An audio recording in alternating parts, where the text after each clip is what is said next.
There may be a handful of people who will dispute the fact that customer service no longer exists, has disappeared completely, that it's there in name only. But I continue to be amazed at how companies provide so little in the way of supporting the people who keep them in business. I'm even more amazed and totally disappointed that I, along with hundreds of thousands of other people, allow those companies to get away with it. My major gripe is that it's next to impossible to talk to a living human being on the telephone when trying to obtain information, get assistance, or register a complaint.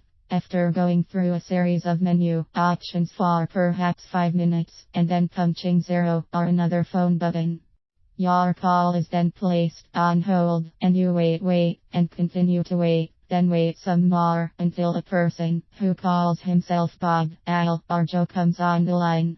You immediately recognize that Bob, Al, or Joe has a real problem with the English language, and is probably in India, China, or who knows where. I've been told that India and China get most of that sourcing.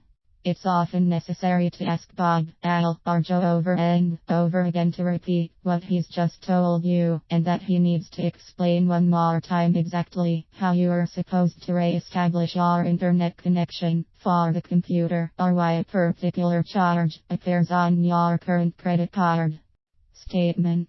If you are at last able to grasp the gist of what the service representative is telling you, it soon becomes apparent that he has merely guessed at what you've spent 15 minutes trying to articulate. You are absolutely no better informed than before making the call. But because the support person has been so polite, we usually start to feel empathetic and commiserative, thinking, oh goodness, the poor guy might have a wife and 7 kids, and definitely needs that job. So what should I do? I decide to thank him profusely, because of his polite and courteous manner, qualities rapidly eroding among American customer service representatives, many of whom are downright rude. Sadly, I am still without the information I sought or the help I needed. Eventually I will call again, continue getting no information, misinformation, or sometimes many times, in fact, being disconnected, necessitating another call, spending another 5 minutes or more listening to my options. And then, alas, I am put on hold, and wait some more. My most recent wait time was 46 minutes. That's a fact, 46 long maddening minutes. That just happened to be my telephone company. Unfortunately, telephone companies are by no means the only establishment guilty of the ridiculously unsatisfactory customer service.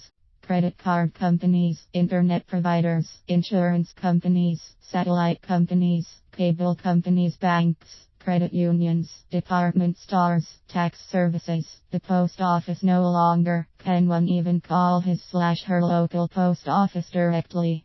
A person at an 800 number somewhere will attempt to answer your questions, with emphasis on attempt. All of these companies are guilty of providing less than the bare minimum that should be expected of customer service. Frankly, I am infuriated by this lack of consideration and total disregard for customer needs. But I do nothing more than try to get by.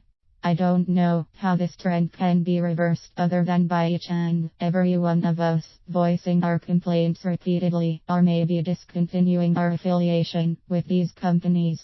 But that would probably mean doing without gas and electricity, television, internet service, or a telephone.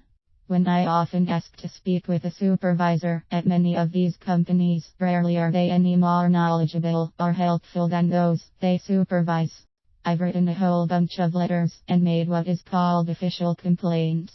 But let's face it, we are at fault and must accept our share of the blame for allowing that kind of treatment to continue. Shouldn't we rise up and demand a change, or is it too late for that?